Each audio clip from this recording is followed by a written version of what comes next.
ಶ್ರೀ ಗಣನಾಥುನಿ ಶಾರದಾ ಸತ್ಕವಲನ್ ಸಹಜ ಯೋಗಿ ಮುನುಲನ್ ಸುರುಲನ್ ದೇವ ಬ್ರಾಹ್ಮಣ ಧನ್ಯುನಿ ಸಕಲಂತರ್ಯಾಮಿ ಹರಿನಿಚಾಲ ಭಜಿಯುಂತು.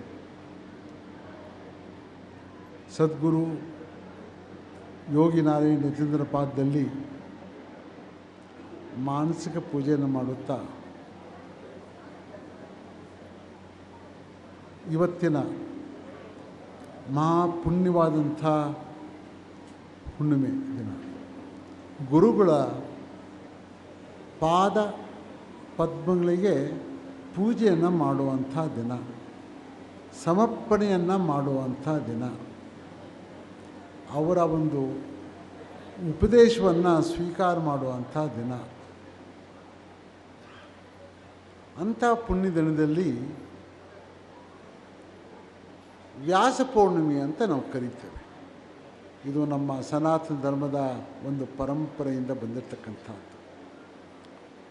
ದ್ವಾಪರ ಯುಗ ಕೊನೆಯ ಭಾಗದಲ್ಲಿ ನಾಲ್ಕನೇ ಪಾದ ಅಂತ ಹೇಳ್ತಾರೆ.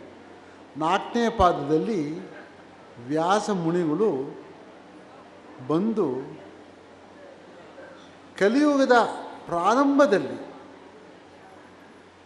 ಎಲ್ಲ ಕಲಿಯುಗದಲ್ಲಿ ಏನೇನು ಉಪದೇಶವನ್ನು ಮಾಡಬೇಕೋ ಕಲಿಯುಗಕ್ಕೆ ಧಾರೆಯನ್ನು ಮಾಡಿದ್ದಾರೆ. ಅದರಿಂದಾಗೆ ನಾವು ಎಲ್ಲ ಜ್ಞಾನಿಗಳು ವ್ಯಾಸ ಪೌರ್ಣಿಮೆ ಅಂತ ನಾವು ಕರೀತೇವೆ. ವ್ಯಾಸರಿಗೆ ಗುರುಗಳು. ಗುರು ಅಂದರೆ ಯಾರು ಉಪದೇಶವನ್ನು ಮಾಡಿದ್ದಾರೋ, ಯಾರು ಆ ದಾರಿಯನ್ನು ನಮಗೆ ಎಲ್ಲ ಮಾನವ ಜನಾಂಗಕ್ಕೆ ಕೊಟ್ಟಿದ್ದಾರೋ ಅವರೇ ಸದ್ಗುರು ಅಂತ ನಾವು ಕರೀತೇವೆ. ಅವರೇ ಋಷಿ ಮುನಿಗಳು. ಅವರ ಪರಂಪರೆಯಲ್ಲಿ ಈ ಒಂದು ಸನಾತನ ಧರ್ಮದಲ್ಲಿ ನಾವು ಮಾಡ್ಕೊಂಡು ಬಂದಿದ್ದೇವೆ. ಈ ಕಲಿಯುಗದ 4ನೇ ಪಾದ ಇದು. 4ನೇ ಪಾದದಲ್ಲಿ ತಾತಯ್ಯನವರು ಬಂದಿದ್ದಾರೆ. ಸದ್ಗುರು ಯೋಗಿ ನಾರಾಯಣ ಯತೀಂದ್ರರು 4ನೇ ಪಾದದಲ್ಲಿ ಬಂದಿದ್ದಾರೆ. ಅವರೂ ಋಷಿ ಮುನಿಗಳೇ ಅಂತ ನಾವು ಕರೀತೇವೆ. ಅದನ್ನು ಯಾಕೆ ಅಂತ ನಾವು ಅದ್ರ ಬಗ್ಗೆ ಚಿಂತನೆಯನ್ನು ಮಾಡೋಣ. ಇವತ್ತು ಈ ಪುಣ್ಯ ದಿನದಲ್ಲಿ ವ್ಯಾಸರು ಮೊದಲನೆಯ ಪಾದದಲ್ಲಿ ಋಷಿ ಮುನಿಗಳು ಬಂದು ಉಪದೇಶವನ್ನು ಮಾಡ್ತಾ ಇದ್ದಾರೆ. ಕೊನೆಯದಾಗಿ ತಾತಯ್ಯನವರು ಕೂಡ ಅದೇ ಉಪದೇಶವನ್ನು ಮಾಡ್ತಾ ಇದ್ದಾರೆ. ಇಬ್ಬರಲ್ಲಿ ಯಾವ ಭೇದವೂ ಇಲ್ಲ, ಇಬ್ಬರೂ ಒಂದೇ, ಪರಮಾತ್ಮನ ಅಂಶ, ಪರಮಾತ್ಮನೇ. ಅವರು ಎಲ್ಲರಿಗೂ ನಮ್ಮ ಮಾನವ ಜನಾಂಗಕ್ಕೆ ಉಪದೇಶವನ್ನು ಮಾಡಿದ್ದಾರೆ. ಅವರು ಹೇಳ್ತಾರೆ, ಭಾರಿ ಸುಲಭವಾಗಿ ನಿಮ್ಮ ಅರ್ಥವನ್ನು ಮಾಡುವಂಗೆ ನಾನು ಹೇಳ್ತೀನಿ. ಸ್ವಪ್ನದಲ್ಲಿ ನೋಡುವ ಪದಾರ್ಥಗಳೊಂದಿಗೆ ನೋಡುವವನಿಗೆ ಯಾವ ಸಂಬಂಧವೂ ಇರುವುದಿಲ್ಲ. ಸ್ವಪ್ನದಲ್ಲಿ ನಾವು ಎಲ್ಲ ಪದಾರ್ಥಗಳನ್ನು ಅನುಭವವನ್ನು ಮಾಡಿಕೊಂಡು ನಾವು ಅದನ್ನು ಅನುಭವಿಸ್ತೇವೆ ಅಂತ ನಾವು ತಿಳ್ಕೊಂಡಿದ್ದೇವೆ. ಆದರೆ ನೀನು ಎದ್ದಾಗ ನಿನಗೇನು ಅನಿಸ್ತದೆ? ಅದು ಯಾವುದೂ ಇಲ್ಲ, ಅದು ನಿನಗೆ ಸಂಬಂಧ ಇಲ್ಲ. ಅದು ಸ್ವಪ್ನನೇ, ನೀನೇ. ಅದಕ್ಕೂ ಇದಕ್ಕೂ ಸಂಬಂಧ ಇಲ್ಲ. ಇದು 1ನೇ ಉಪದೇಶ. 2ನೇ ಉಪದೇಶ, ಹಾಗೆಯೇ ಈ ದೇಹಕ್ಕೆ ಅನುಭವ ರೂಪವಾದ ಪದಾರ್ಥಗಳು, ದೃಶ್ಯಗಳಿಗೆ ಆತ್ಮಕ್ಕೆ ಯಾವ ಸಂಬಂಧವೂ ಇರುವುದಿಲ್ಲ. ಈ ದೇಹದಲ್ಲಿ ನಾವು ಬೇಕಾದಷ್ಟು ಅನುಭವದಲ್ಲಿ ಪದಾರ್ಥಗಳನ್ನು ನಾವು ಅನುಭವಿಸ್ತಾ ಇರ್ತೇವೆ. ಆದರೆ ಆತ್ಮಕ್ಕೆ ಯಾವ ಸಂಬಂಧವೂ ಇರುವುದಿಲ್ಲ. ದೇಹನೇ ಬೇರೆ, ಆತ್ಮನೇ ಬೇರೆ. ದೇಹ ನಶ್ವರ, ಆತ್ಮ ಶಾಶ್ವತವಾಗಿ ಇರುವಂಥದ್ದು. ಯಾವ ರೀತಿಯಾಗಿ ಸ್ವಪ್ನ ಅದು ಶಾಶ್ವತ ಅಲ್ವೋ ಅದೇ ರೀತಿಯಾಗಿ ಈ ಒಂದು ದೇಹನೂ ಕೂಡ ಅದು ಶಾಶ್ವತ ಅಲ್ಲ. ಏನು ಕಾರಣ? ಮಾಯೆಯ ಕಾರಣದಿಂದಲೇ ಈ ಸಂಬಂಧವು ಇರುವಂತೆ ಕಾಣುತ್ತದೆ. ಇದು ನಿಜಾಂಶ ಅಂತ ನಾವು ತಿಳ್ಕೊಂಡಿದ್ದೇವೆ. ಯಾತಕ್ಕೆ? ಆ ಮಾಯೆ ಇರೋದ್ರಿಂದ ಇದೆಲ್ಲ ನಮಗೆ ಕಾಣ್ತಾ ಇದೆಯಪ್ಪ. ಇದು ಸತ್ಯವಲ್ಲ. ಇದು ಗುರುಗಳ ಉಪದೇಶ ನಿಮಗೆ ಕೊಡ್ತಾ ಇದ್ದಾರೆ. ವ್ಯಾಸ ಮುನಿಗಳು ಕೊಡ್ತಾ ಇದ್ದಾರೆ, ತಾತಯ್ಯನವರು ಕೊಡ್ತಾ ಇದ್ದಾರೆ. ಇಬ್ಬರು ಸಿದ್ಧಾಂತವೂ ಒಂದೇ, ಬೇರೆ ಅಲ್ಲ. ಹಂಗಾಗಿದ್ರೆ ನಾವು ವ್ಯಾಸರನ್ನ ಋಷಿ ಮುನಿಗಳು ಅಂತ ಕರೀತೇವೆ, ತಾತಯ್ಯನವರು ಕೂಡ ಋಷಿ ಮುನಿಗಳು ಅಂತ ಕರೀತೇವೆ, ವ್ಯಾಸರು ಯೋಗಿಗಳು ಅಂತ ಕರೀತೇವೆ, ತಾತಯ್ಯನವರು ಕೂಡ ಯೋಗಿಗಳು ಅಂತ ನಾವು ಕರೀತೇವೆ. ವ್ಯಾಸ ಮುನಿಗಳು ವರಕವಿಗಳು ಅಂತ ನಾವು ಕರೀತೇವೆ, ತಾತಯ್ಯನವರು ಕೂಡ ವರಕವಿ ಅಂತ ನಾವು ಕರೀತೇವೆ. ವ್ಯಾಸ ಮುನಿಗಳು ಕಾಲಜ್ಞಾನಿ ಅಂತ ನಾವು ಕರೀತೇವೆ, ತಾತಯ್ಯನವರು ಕೂಡ ಕಾಲಜ್ಞಾನಿ ಅಂತ ನಾವು ಕರೀತೇವೆ. ವ್ಯಾಸ ಮುನಿಗಳು ಕಾರುಣ್ಯ ಗುರು ಅಂತ ನಾವು ಕರೀತೇವೆ, ತಾತಯ್ಯನವರು ಕೂಡ ಕಾರುಣ್ಯ ಗುರು. ಏನು ಇದು ಅರ್ಥ? ಕಲಿಯುಗದ ಪ್ರಾರಂಭದಲ್ಲಿ ವ್ಯಾಸರು ಬಂದರು, ಕಲಿಯುಗದ 4ನೇ ಪಾದ ಕೊನೆಯ ಭಾಗದಲ್ಲಿ ತಾತಯ್ಯನವರು ಬಂದು ಇದೇ ಉಪದೇಶವನ್ನು ಮಾಡಿದ್ದಾರೆ. ಅವರು ಋಷಿ ಮುನಿಗಳು ಅಂತ ನಾವು ಕರಿಬೇಕಾಗಿದ್ದರೆ ಏನು ಲಕ್ಷಣಗಳು ನಾವು ಅರ್ಥವನ್ನು ಮಾಡ್ಕೋಬೇಕು, ಅದನ್ನು ತಾತಯ್ಯನವರೇ ಹೇಳ್ತಾರೆ. ಅಂಥ ಲಕ್ಷಣ ಋಷಿ ಮುನಿಗಳು ಅಂದರೆ ಯಾರು, ನಾವು ಯಾರನ್ನ ನಾವು ಋಷಿ ಮುನಿ ಕರಿಬೋದು ಅಂತ ಹೇಳ್ತಾರೆ. ಅದಕ್ಕೆ ತಾತಯ್ಯನವರು ಹೇಳ್ತಾರೆ, ಮನಸ್ಸು ತೆಗಿನವಾಡು, ಮನಸ್ಸು ತೆಗಿನವಾಡು, ಮನಸ್ಸು ತೆಗಿನವಾಡು ಮಹಾತ್ಮಳು. ಯಾರು ಮನಸ್ಸನ್ನು ಗೆದ್ದಿರ್ತಕ್ಕಂಥವನೇ ಅವನೇ ಮಹಾತ್ಮ. ನೋಡಪ್ಪ, ಮುಂದನೇದು ಋಷಿ ಅಂತ ನಾವು ಕರಿಬೇಕಾಗಿದ್ದರೆ ಯಾರು ಮನಸ್ಸನ್ನು ಗೆದ್ದಿರ್ತಕ್ಕಂಥವನು ಅವನು ಮಾತ್ರ ಮಹಾತ್ಮ. ಮತ್ತು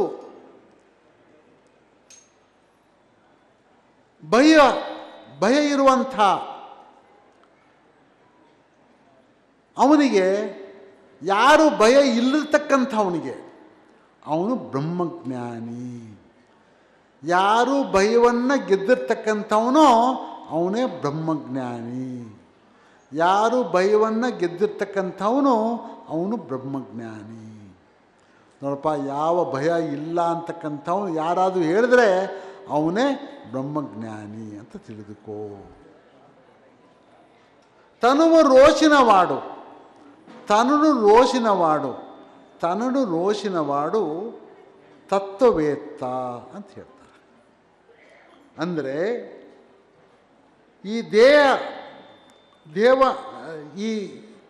ದೇಹದ ಅಭಿಮಾನದಲ್ಲಿದ್ದರೂ ಅದೆಲ್ಲ ಬಿಟ್ಟು ಪರಮಾತ್ಮನಲ್ಲೇ ಮನಸ್ಸನ್ನು ಸ್ಥಿರವಾಗಿ ನಿಲ್ಲಿಸ್ತಕ್ಕಂಥ ಯಾರು ಇರ್ತಾರೋ, ಈ ದೇವನೆಲ್ಲವನ್ನು ಬಿಟ್ಟು ಅಲ್ಲಿರ್ತಾರೋ ಅವನೇ ತತ್ವವೇತ್ತ. ಅಂದರೆ ಎಲ್ಲ ಜ್ಞಾನದ ಸಂಪತ್ತು ಅವನಲ್ಲೇ ಇರ್ತದೆಯಪ್ಪ ಅಂತ ಹೇಳ್ತಾರೆ. ಇಲ್ಲಿ ವಿಡಚನವಾಡು, ಇಲ್ಲಿ ವಿಡಚನವಾಡು, ಇಲ್ಲಿ ವಿಡಚನವಾಡು ಅವನೇ ವಿಕ್ರಮ, ಅವನೇ ವಿಕ್ರಮ. ಯಾರು ವೈರಾಗ್ಯವನ್ನು ಸ್ವೀಕಾರ ಮಾಡಿರ್ತಾರೋ, ಎಲ್ಲವನ್ನು ತೆಗೆದು ಆ ಒಂದು ವೈರಾಗ್ಯದ ಪರಮಾತ್ಮನಲ್ಲಿ ಐಕ್ಯ ಆಗಬೇಕು ಅಂತ ಹೋಗಿರ್ತಾನೋ, ಮನೆಯನ್ನು ಬಿಟ್ಟು ಹೋಗಿರ್ತಾನೋ ಅವನೇ ವಿಕ್ರಮ. ಈ ಲಕ್ಷಣಗಳು 4 ಲಕ್ಷಣಗಳು ಇದ್ದರೆ ಅವನು ಮಾತ್ರ ಋಷಿ ಮುನಿ ಅಂತ ನಾವು ಕರೀಬೋದು. ಇದು ತಾತವರು ಹೇಳಿಬಿಟ್ಟಿದ್ದಾರೆ. ಯಾರಪ್ಪ ಋಷಿ ಮುನಿ? ಅವನು ಬ್ರಹ್ಮಜ್ಞಾನಿ ಆಗಬೇಕು. ಅವನು ಮಹಾತ್ಮನಾಗಿರಬೇಕು, ಬ್ರಹ್ಮಜ್ಞಾನಿ ಆಗಿರಬೇಕು, ತತ್ವವೇತ್ತ ಆಗಿರಬೇಕು. ಅವನೇ ವಿಕ್ರಮಾಂಡು ಅಂತ ಹೇಳಿ, ಅದು ವಿಕ್ರಮ, ಅವನೇ ಅಂಥ ಆ ಪದವಿಯನ್ನು ಪಡಿತಕ್ಕಂಥವನೇ, ಅವನೇ ಋಷಿ ಮುನಿ ಅಂತ ನಾವು ಕರೀತೇವೆ. ಋಷಿ ಮುನಿಗಳಲ್ಲಿ ಏನು ಅವನಿಗೆ ನಮಗೆ ಉಪದೇಶವನ್ನು ಮಾಡಿದ್ದಾರೆ, ಯಾವ ರೀತಿಯಾಗಿ ನಮಗೆ ದಾರಿಯನ್ನು ತೋರಿಸ್ಕೊಟ್ಟಿದ್ದಾರೆ, ಅವರು ಪರಿಪೂರ್ಣ ಜ್ಞಾನವನ್ನು ಪಡೆತಕ್ಕಂಥವರೇ ಋಷಿ ಮುನಿಗಳು ಅಂತ ನಾವು ಕರೀತೇವೆ. ಪರಿಪೂರ್ಣ ಜ್ಞಾನ ಬಂದ ಮೇಲೆ ಅವರು ಮಂತ್ರದಿಷ್ಟಾರರು ಅಂತ ನಾವು ಕರೀತೇವೆ. ಮಂತ್ರವನ್ನು ಕೊಡುವಂಥ ಶಕ್ತಿ ಋಷಿ ಮುನಿಗಳು ಮಾತ್ರ ಇರ್ತದೆ, ಬೇರೆಯವರಿಗೆ ಯಾರಿಗೂ ಇರುವುದಿಲ್ಲ. ಮಂತ್ರದಿಷ್ಟಾರರು. ವ್ಯಾಸ ಮುನಿಗಳು ದ್ವಾಪರ ಯುಗದಲ್ಲಿ ಬಂದು ಕೃಷ್ಣನ ಮಂತ್ರವನ್ನು ಕೊಟ್ಟರು. ಅವರ ಹೆಸರೇ ಕೃಷ್ಣ ಅಂತ ಕರೆದುಕೊಂಡ್ರು. ಕೃಷ್ಣ ದ್ವೈಪಾಯನ. ಕೃಷ್ಣ ಪರಮಾತ್ಮ ಬಂದು ಅವನ ಹೆಸರು ಕೃಷ್ಣ. ಇಬ್ಬರೂ ಬೇರೆ ಏನಲ್ಲ, ಇಬ್ಬರು ಒಂದೇ. ತಾತಯ್ಯನವರು ಗುರುಗಳ ಹೆಸರು ನಾರಾಯಣ, ಪರಮಾತ್ಮನ ಹೆಸರು ನಾರಾಯಣ. ಬೀಜಾಕ್ಷರ ಕೊಟ್ಟಿರ್ತಕ್ಕಂಥವು ಇಬ್ಬರು ಒಂದೇ. ಅದರಿಂದಾಗಿ ನಾವು ಋಷಿ ಮುನಿಗಳು ಅಂತ ನಾವು ಕರೀತೇವೆ. ಮಂತ್ರದಿಷ್ಟಾರರು ಅವರು ಮಾತ್ರ ಋಷಿಗಳು. ಎಲ್ಲರೂ ಆಗೋದಕ್ಕೆ ಸಾಧ್ಯವಿಲ್ಲ. ಪರಿಪೂರ್ಣ ಜ್ಞಾನವನ್ನು ಪಡೆಯುವಂಥವ್ರು. ಇದನ್ನು ಪಡಿಬೇಕಾಗಿದ್ದರೆ, ಋಷಿ ಮುನಿಗಳಾಗಿರಬೇಕಾಗಿದ್ದರೆ ಅವರು ಯೋಗಿಗಳು ಆಗಿದ್ದಿರಬೇಕು. ಯೋಗ ಇಲ್ಲದೇ ಇದ್ದರೆ, ಯೋಗದಲ್ಲಿ ಹೋಗದೇ ಇದ್ದರೆ ಅವರು ಋಷಿ ಮುನಿಗಳು ಆಗೋದು ಸಾಧ್ಯವಿಲ್ಲ. ಯೋಗ ಅಂದರೆ ಏನು? ಯೋಗ ಅಂದರೆ ಏಕಾಗ್ರತೆಯಿಂದ ಮನಸ್ಸನ್ನು ಈ ದೇಹದೆಲ್ಲವನ್ನೂ ಬಿಟ್ಟು 24 ಅವಿದ್ಯೆಗಳು ಏನೇನಿದ್ದಾವೋ ಎಲ್ಲವನ್ನೂ ಈ ಒಂದು ದೇಹವನ್ನು ತ್ಯಾಗವನ್ನು ಮಾಡಿ ಆ ಮನಸ್ಸನ್ನು ಪರಮಾತ್ಮನಲ್ಲಿ ನೀಲವಾಗಿ ಅಲ್ಲಿ ನಿಲ್ಲಿಸಿರುವಾಗ ಅದೇ ಯೋಗ. ಅದೇ ಪರಮಾತ್ಮ ನೀನು ಒಂದೇ ಆಗ್ತೀಯ. ಜೀವಾತ್ಮ ಪರಮಾತ್ಮ ಒಬ್ಬನೇ. ಅದೇ ಯೋಗ. ಯೋಗ ಅಂದರೆ ಸಾಧನೆ, ಅದು ಸಾಧನ ಮಾರ್ಗ. ಸಾಮಾನ್ಯವಾಗಿ ಬರುವಂಥದ್ದಲ್ಲ ಅದು. ಋಷಿ ಮುನಿಗಳು ಯೋಗದಲ್ಲೇ ಹೋಗಿರ್ತಾರೆ. ನೀವೆಲ್ಲ ಕಥೆಯನ್ನು ಬೇಕಾಷ್ಟು ಕೇಳಿದ್ದೀರಿ. ಋಷಿ ಮುನಿಗಳಲ್ಲಿ ತಪಸ್ಸಿನಲ್ಲಿ ಕುಳಿತುಕೊಂಡಿರ್ತಾರೆ, ಎಲ್ಲವನ್ನೂ ಮರ್ತಿರ್ತಾರೆ, ಏಕಾಗ್ರತೆಯಲ್ಲಿ ಇರ್ತಾರೆ. ಅದೇ ಯೋಗ. ಯಾರು ತಪಸ್ಸಿನಲ್ಲಿ ಕುಳಿತುಕೊಂಡಿರ್ತಾರೋ, ಯಾವ ಏಕಾಗ್ರತೆಯಲ್ಲಿ ಮನಸ್ಸಿನಲ್ಲಿ ಒಂದು ಕಡೆ ಪರಮಾತ್ಮನ ಪಾದದಲ್ಲಿ ನಿಲ್ಲಿಸಿರ್ತಾರೋ ಅದೇ ಯೋಗ. ಯೋಗ ಇಲ್ಲದಿದ್ದರೆ ಅವನು ಪರಮಾತ್ಮನ ಸೇರೋಕ್ಕೆ ಸಾಧ್ಯವಿಲ್ಲ. ಮತ್ತು ಇಂಥ ಒಂದು ಯೋಗದ ಸಾಧನೆ ವ್ಯಾಸ ಮುನಿಗಳು ಯೋಗಿಗಳೇ. ಅವ್ರು ಯೋಗ ಇಲ್ಲದೆ ಇದ್ದರೆ ಈ ಒಂದು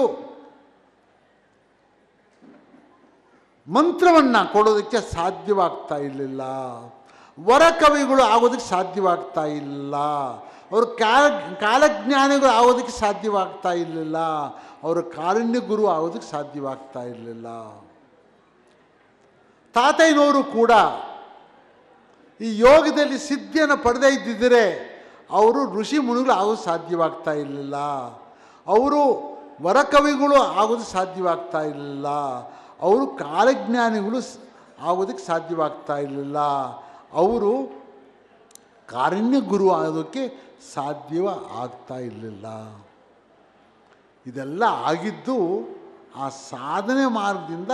ಯೋಗಿಗಳು ಯಾವಾಗ ಯೋಗಿಗಳು ಆಗಿದ್ರೋ, ಅವರು ಯಾವಾಗ ಸಾಧನೆಯನ್ನು ಮಾಡಿದ್ರೋ ಪರಮಾತ್ಮನ ಅನುಗ್ರಹದಿಂದ ಇವರಿಬ್ಬರು ಸಾಧನೆ ಮಾಡಿ ಆ ಪರಮ ಪದವಿಯನ್ನು ಪಡೆದು ಜೀವಾತ್ಮ ಪರಮಾತ್ಮ ಒಂದು ಆಗಿದ್ದಕ್ಕೆ ಅವರೇ ಋಷಿ ಮುನಿಗಳು ಅಂತ ನಾವು ಕರಿತೇವೆ, ಅವರೇ ಯೋಗಿಗಳು ಅಂತ ಕರಿತೇವೆ.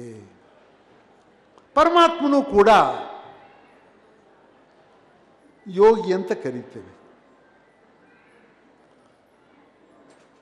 ಆದಿಯೋಗಿ ಅಂತ ಶಿವನ್ನ ನಾವು ಕರಿತೇವೆ. ಅಂದರೆ ಶಿವ ಸದಾಕಾಲ ಯೋಗಿ ನಿದ್ರೆಯಲ್ಲಿರ್ತಾನೆ ಅಂತ. ವಿಷ್ಣು ಯೋಗಿ ನಿದ್ರೆಯಲ್ಲಿ ಇದಾನಪ್ಪ ಅಂತ ಹೇಳ್ತೇವೆ. ಅದು ಎರಡೂ ಒಂದೇ. ಯೋಗದಲ್ಲಿ ಅಂದರೆ ಸ್ಥಿರವಾಗಿ ಮನಸ್ಸನ್ನು ನಿಲ್ಲಿಸಿ ಅದೇ ಅವರೇ ಪರಮಾತ್ಮ, ಅಲ್ಲೇ ಇರ್ತಾರೆ, ಅವರೇ ಯೋಗ ನಿದ್ರೆಯಲ್ಲಿರ್ತಾರೆ. ಅದೇ ಯೋಗ. ವ್ಯಾಸರು ಪರಮಾತ್ಮನ ಅಂಶ, ತಾತಯ್ಯನವರು ಕೂಡ ಪರಮಾತ್ಮನೇ. ಇಬ್ಬರು ಬೇರೆ ಏನಲ್ಲ, ಇಬ್ಬರು ಪರಮಾತ್ಮನೇ. ದ್ವಾಪರ ಯುಗದಲ್ಲಿ ಬಂದು ಏನೇನು ಮಾಡಬೇಕು ಅವೆಲ್ಲವನ್ನೂ ಮಾಡಿದ್ರು. ಕಲಿಯುಗದಲ್ಲಿ ತಾತಯ್ಯನವರು ಬಂದು ಎಲ್ಲ ಏನೇನು ಈ ಒಂದು ಬದಲಾವಣೆ ಆಗಬೇಕು, ಈ ಒಂದು ಧರ್ಮವನ್ನು ಸ್ಥಾಪನೆಯನ್ನು ಮಾಡಬೇಕಾಗಿದ್ದರೆ ಅದು 4ನೇ ಪಾದದಲ್ಲಿ ಬರ್ತದೆ. 4ನೇ ಪಾದದಲ್ಲಿ ಬಂದು ಅವರು ಎಲ್ಲವನ್ನೂ ಉಪದೇಶವನ್ನು ಮಾಡಿ ಎಲ್ಲವನ್ನೂ ಹೇಳಿ ಅವರು ಹೋಗಿದ್ದಾರೆ. ನಾವು ವರಕವಿಗಳು ಅಂತ ನಾವು ಕರೀತೇವೆ. ವರಕವಿಗಳು ಅಂದರೆ ಯಾರು? ಅವರ ಬಾಯಿಂದ ಬಂದತಕ್ಕಂಥ ಎಲ್ಲ ಪರಿಪೂರ್ಣ ಜ್ಞಾನ, ಏನೇನು ಅವ್ರು ಹೇಳ್ತಾರೋ ಅದೆಲ್ಲವೂ ಉಪದೇಶನೇ. ಎಲ್ಲ ಕೀರ್ತನೆಗಳು, ತಾತಯ್ಯನವರು ಬರೆದಿರ್ತಕ್ಕಂಥ ಕೀರ್ತನೆಗಳು ಏನಿದ್ದಾವೆ ಅದೆಲ್ಲ ಉಪದೇಶ. ಅರ್ಥವನ್ನು ಮಾಡಿಕೊಡಿ. ನೀವು ಭಕ್ತಿ ಮಾರ್ಗದಲ್ಲಿ ಹೋಗ್ಬೇಕಾ, ಭಕ್ತಿಯ ಕೀರ್ತನೆಗಳನ್ನು ಒಂದು ತೆಗೆದುಕೊಳ್ಳಿ ಸಾಕು. ಕರ್ಮ ಮಾರ್ಗದಲ್ಲಿ ಹೋಗ್ಬೇಕಾ, ಒಂದು ಕರ್ಮದ ಆ ಒಂದು ಕೀರ್ತನೆಗಳನ್ನು ತೆಗೆದುಕೊಂಡ್ರೆ ನಿಮ್ಗೆ ಸಾಕು. ಜ್ಞಾನ ಮಾರ್ಗ ಬೇಕಾ, ಆ ಜ್ಞಾನ ಮಾರ್ಗದ ಒಂದು ಉಪದೇಶ, ಆ ಒಂದು ಕೀರ್ತನೆಯನ್ನು ತೊಗೊಂಡ್ರೆ ನಿಮ್ಗೆ ಸಾಕು. ಎಲ್ಲವೂ ಕೂಡ ಯೋಗ ಮಾರ್ಗದಲ್ಲಿ ಹೋಗಬೇಕಾ, ಆ ಯೋಗ ಮಾರ್ಗದ ಒಂದು ಕೀರ್ತನೆ ತೊಗೊಂಡ್ರೆ ಸಾಕು. ಎಲ್ಲ ಕೀರ್ತನೆಗಳು ಕೂಡ ಅದು ಉಪದೇಶ. ಉಪದೇಶ ಬಿಟ್ಟು ಇನ್ಯಾವುದೂ ಇಲ್ಲ ಅವರಿಗೆ. ಎಲ್ಲರನ್ನೂ ನೀವು ಮುಕ್ತಿಗೆ ದಾರಿಯನ್ನು ತೋರಿಸ್ಕೊಡ್ಬೇಕಾಗಿರೋದೇ ಋಷಿ ಮುನಿಗಳ ಕರ್ತವ್ಯ. ಆ ಒಂದು ಪರಮಾತ್ಮ ಕೊಟ್ಬಿಟ್ಟಿದ್ದಾನೆ, ಅಪ್ಪ ನೀನು ಪರಿಪೂರ್ಣ ಜ್ಞಾನವನ್ನು ಹೊಂದಿದೀಯಾ, ನೀನು ಆ ಉಪದೇಶವನ್ನು ಮಾಡು. ಯಾಕೆ ಅಂತಂದರೆ ಆ ಮಂತ್ರ ಯಾವುದು? ಪರಮಾತ್ಮನ ನಾಮಸ್ಮರಣೆ. ಪರಮಾತ್ಮನ ನಾಮಸ್ಮರಣೆ ಯಾರು ಹೇಳಬೇಕು? ಗುರು ಮುಖೇನ ಬರಬೇಕದು. ಅದರಿಂದಾಗಿ ವ್ಯಾಸರು ಗುರುಗಳಾಗಿ ಬಂದು ಉಪದೇಶವನ್ನು ಮಾಡಿದ್ದಾರೆ, ತಾತಯ್ಯನವರು ಗುರುವಾಗಿ ಬಂದು ನಿಮಗೆ ಉಪದೇಶವನ್ನು ಮಾಡಿದ್ದಾರೆ. ಇಬ್ಬರೂ ಒಂದೇ. ಕಲಿಯುಗದಲ್ಲಿ ಯಾರು ಮಂತ್ರವನ್ನು ಉಪದೇಶ ಮಾಡಿಲ್ಲ. ತಾತಯ್ಯನವರು ಬರೇ ನಾರಾಯಣ ಮಂತ್ರ ಅಷ್ಟೇ ಅಲ್ಲ, ರಾಮ ತಾರಕ ಮಂತ್ರನೂ ಕೊಟ್ಬಿಟ್ರು, ಕೃಷ್ಣ ಮಂತ್ರನೂ ಕೊಟ್ಟರು. ರಾಮ ತಾರಕ ಮಂತ್ರ ಯಾರು? ವಾಲ್ಮೀಕಿಯವರು, ಅವರು ಕಾರುಣ್ಯ ಗುರು, ಅವರು ಋಷಿ ಮುನಿಗಳು, ಅವರು ಯೋಗಿಗಳು. ಅವರು ರಾಮ ಮಂತ್ರವನ್ನು ಕೊಟ್ಟರು ತ್ರೇತಾಯುಗದಲ್ಲಿ.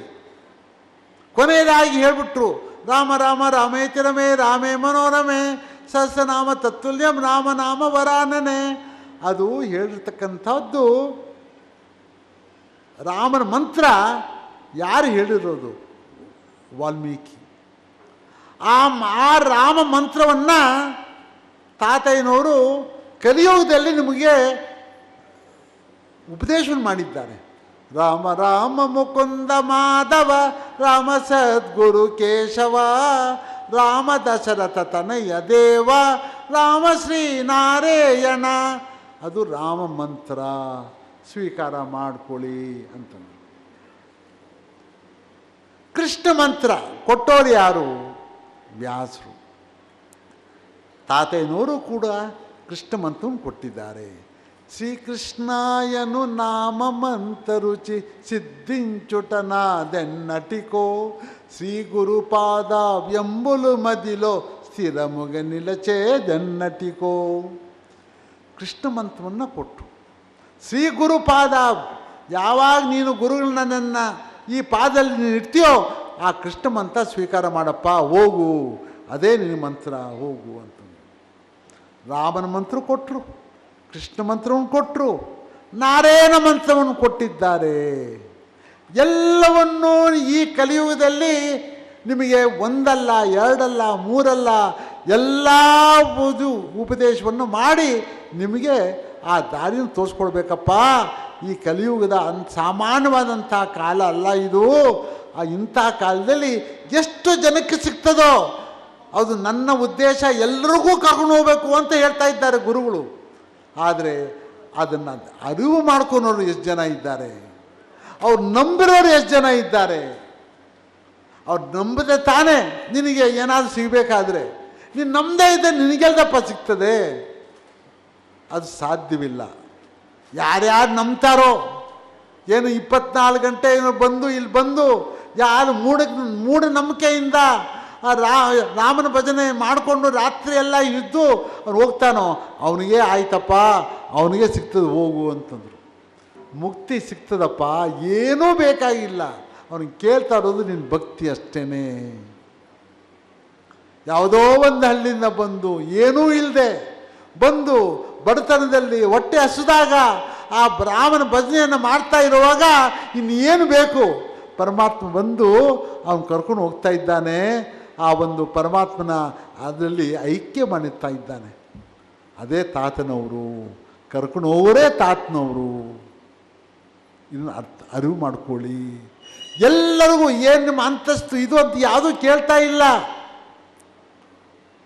ಯಾರು ನೀವು ಅಂತ ಕೇಳ್ತಾ ಇಲ್ಲ. ಅವನು ಕೇಳ್ತಾ ಇರೋದು ಒಂದೇ, ನಿಮ್ಮ ಭಕ್ತಿಯನ್ನು ಒಂದು ನಿಮ್ಮ ಭಕ್ತಿಯನ್ನು ಮಾತ್ರ ಕೊಟ್ಬಿಡು. ಮಿಕ್ಕಿದ್ದೆಲ್ಲ ಗುರುಗಳ ಒಂದು ಅವ್ರು ಬಿಟ್ಬಿಡು, ಅದನ್ನ ಅವ್ರು ಕರ್ಕೊಂಡು ಹೋಗ್ತಾರೆ. ಪರಮಾತ್ಮ ನೀನೇ ಪರಮಾತ್ಮ ಅಂತಬಿಟ್ಟು ಹೇಳ್ಬಿಟ್ರು.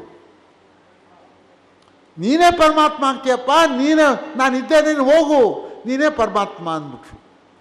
ಯಾರಪ್ಪ ಹೇಳೋರು? ಒಬ್ಬರು ಹೇಳಪ್ಪ.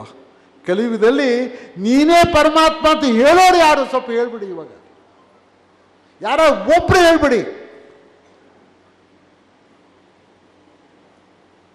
ನಿನ್ನ ಆತ್ಮ ಪರಮಾತ್ಮ ಸೇರುವಂಥದ್ದು, ಆ ಪವಿತ್ರತೆಯನ್ನು ನೀನು ಅನುಭವ ಮಾಡ್ಕೋ ಅಂತಕ್ಕಂಥ ಹೇಳೋರು ಯಾರಪ್ಪ? ಅದೇ ಆತ್ಮಬೋಧನೆ, ಇನ್ನೇನೂ ಅಲ್ಲ.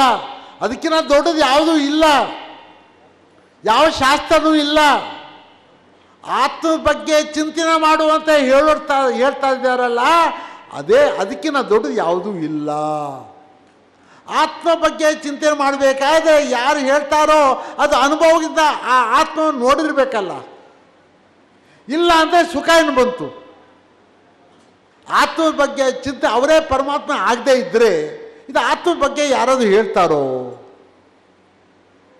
ಇದು ಸಾಧ್ಯವಿಲ್ಲ. ಅಂಥ ತಾತಯ್ಯನವರು ಮತ್ತು ವ್ಯಾಸ ಮುನಿಗಳು ಕಲಿಯುಗಕ್ಕೆ ಭಾಗವತವನ್ನು ಕೊಟ್ಟರು. ಭಕ್ತಿ ಪಂಥವನ್ನು ದಾರಿಯನ್ನು ಮಾಡಿಬಿಟ್ರು. ಭಾಗವತ ಅಪ್ಪ, ಯಾರ್ಯಾರು ಭಾಗವತನ ಓದ್ತಾರೋ ನಿಮಗೆ ಪರಮಾತ್ಮ ಸುಲಭವಾಗಿ ಸಿಕ್ಬಿಡ್ತಾನಪ್ಪ. ಕಥಾರೂಪದಲ್ಲಿ ಹೇಳ್ಬಿಟ್ರು. ಅದೆಲ್ಲವೂ ಕೂಡ ಮಂತ್ರ ಶಕ್ತಿ ಇದ್ರೂ ಕಥಾರೂಪದಲ್ಲಿ ಇನ್ನೂ ಸುಲಭವಾಗಿ ನಿಮಗೆ ಹೇಳ್ಕೊಟ್ಬಿಟ್ರಪ್ಪ. ಇನ್ನೇನಪ್ಪ ಮಾಡಬೇಕು ಅವರು? ಮಹಾಭಾರತ ಎಲ್ಲ ಮಹಾಭಾರತವನ್ನು ಕೊಟ್ಬಿಟ್ಟಿದ್ದಾರೆ. ಆ ಮಹಾಭಾರತವನ್ನು ಯಾರ್ಯಾರು ಭಕ್ತಿಯಿಂದ ಹೋಗ್ತಾರೋ ನಿಷ್ಕಾಮ ಕರ್ಮದಲ್ಲಿ ನಿಮಗೆ ಮೋಕ್ಷನ ಸಿಗ್ತದೆ, ಹೋಗಿ ಅಂತಂದರು. ಕಥಾರೂಪದಲ್ಲಿ ಓದ್ತಾ ಓದ್ತಾ ಓದ್ತಾ ಯಾರು ಓದ್ತಾರೋ ನಿಮಗೆ ಆ ಒಂದು ಮುಕ್ತಿ ಸಿಗ್ತದೆ. ಯಾರು ರಾಮಾಯಣವನ್ನು ದಿನಾಲು ಪಠಣೆಯನ್ನು ಮಾಡ್ತಾರೋ, ನಿಷ್ಠೆಯಿಂದ ಆತ್ಮದಿಂದ ಮನಸ್ಸಿನಿಂದ ಯಾರು ಪಠಣೆಯನ್ನು ಮಾಡ್ತಾರೋ ಅವನು ಮೋಕ್ಷ ಸಿಗ್ತದೆ ಅಂತಂದರು.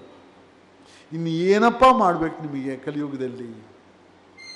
ಎಲ್ಲ ಯುಗದ ಒಂದು ವಾಲ್ಮೀಕಿ ಆಗಲಿ, ಋಷಿ ಮುನಿಗಳು, ವ್ಯಾಸರು ಋಷಿ ಮುನಿಗಳು, ತಾತಯ್ಯನವರು ಋಷಿ ಮುನಿಗಳು ಬಂದು ನಿಮಗೆ ಇವೆಲ್ಲವನ್ನು ಕೊಟ್ಟಿದ್ದಾರೆ. ಒಂದು ರಾಮ ಮಂತ್ರ ಕೊಟ್ಟರು, ಒಂದು ಕೃಷ್ಣ ಮಂತ್ರ ಕೊಟ್ಟರು, ಒಂದು ನಾರಾಯಣ ಮಂತ್ರ ಕೊಟ್ಟರು. ಇನ್ನೇನಪ್ಪ ಮಾಡಬೇಕು ನಿಮಗೆ? ಇನ್ನೇನು ಮಾಡಬೇಕಾಗಿರೋ ಸ್ವಲ್ಪ ಹೇಳಿ ನೀವು. ಇಷ್ಟನ್ನು ನೀವು ಅರಿವು ಆಗದೇ ಇದ್ದರೆ ನೀವು ಯಾವುದಾದ್ರೂ ತೊಗೊಳಿಸ್ಕೊಳ್ಳಿ. ತ್ರೇತಾಯುಗಕ್ಕಿನ್ನ ಕಲಿಯುಗದಲ್ಲಿ 4ನೇ ಪಾದ ಹುಟ್ಟೋದು ಅದರಂಥ ಪುಣ್ಯ ಇನ್ಯಾವುದು ಅಲ್ಲ. ಭಾರತ ದೇಶದಲ್ಲಿ 4ನೇ ಪಾದದಲ್ಲಿ ಭಾರತ ದೇಶದಲ್ಲಿ ಯಾರು ಹುಡ್ತಾರೋ ಅವನಂಥ ಪುಣ್ಯವಂತ ಇಲ್ಲ ಅಂತಂದರು. ಯಾತಕ್ಕೆ? ರಾಮಾಯಣ ಸಿಗ್ತದೆ, ಮಹಾಭಾರತ ಸಿಗ್ತದೆ, ನಾರಾಯಣ ಮಂತ್ರ, ಇನ್ನು ಇದಕ್ಕಿನ್ನ ದೊಡ್ಡದು ಇನ್ಯಾವುದಪ್ಪ ನಿನಗೆ ಸಿಗುವಂಥದ್ದು? ಎಲ್ಲವನ್ನೂ ನಿಮಗೆ ಉಪದೇಶ ಮಾಡಿರುವಂಥ ಇದು ಇನ್ನೇನಪ್ಪ ಮಾಡಬೇಕು ನಿಮಗೆ ಅಂತ ಹೇಳ್ತಾ ಇದ್ದಾರೆ. ಇವತ್ತು ವರಕವಿಗಳಾಗಿ ಎಲ್ಲ ಭಾರಿ ಸುಲಭವಾಗಿ ಆ ಮಂತ್ರ ಶಕ್ತಿಯನ್ನು ನಿಮ್ಮ ಆತ್ಮಕ್ಕೆ ಬೋಧನೆಯನ್ನು ಮಾಡ್ತಾ ಇದ್ದಾರೆ. ಆಗ್ಲಪ್ಪ, ದ್ವಾಪರಯುಗದಲ್ಲಿ ಕಾಲಜ್ಞಾನಿಗಳು ಅವ್ರು ಬಂದಿರೋದೇ, ವ್ಯಾಸರು ಕೃಷ್ಣ ಅವನ ಹೆಸರು ಇದ್ರೂ ಅವರ ಒಂದು ಕೃಷ್ಣನ ಹೆಸರಿನಲ್ಲೇ ಪರಮಾತ್ಮನ ಹೆಸರು ಒಂದೇ, ಅವ್ರ ಹೆಸರು ಒಂದೇ, ಅವರ ಹೆಸರು ಒಂದೇ, ಇಬ್ಬರ ಹೆಸರು ಬೇರೆ ಏನಲ್ಲ. ಬಂದು ಆ ಒಂದು ಕಾಲದ ಮಹಿಮೆಯನ್ನು, ಕಾಲಜ್ಞಾನವನ್ನು, ಮಹಾಭಾರತದ ಯುದ್ಧ ಅದು ಧರ್ಮದ ಸ್ಥಾಪನೆ ಆಗುವಂಥ ಯುದ್ಧ, ಅಲ್ಲಿ ಬಂದು ಎಲ್ಲವನ್ನು ಉಪದೇಶ ಮಾಡಿದ್ದಾರೆ. ಅದೇ ಕಾಲಜ್ಞಾನ. ಮಹಾಭಾರತನೇ ಕಾಲಜ್ಞಾನ, ರಾಮಾಯಣ ಕಾಲಜ್ಞಾನ. ಕಲಿಯುಗದಲ್ಲಿ ಇನ್ನು ಬರುವಂಥ 200 ವರ್ಷ ಕಾಲ ಕೇಳಿ, ಇನ್ನು 200 ವರ್ಷದ ಕಾಲ, ಈ 100 ವರ್ಷದ ಕಾಲ, ಇನ್ನು 50 ವರ್ಷದ ಕಾಲ ಇನ್ನು ಬದಲಾವಣೆ ಆಗ್ತಾ ಇದೆ.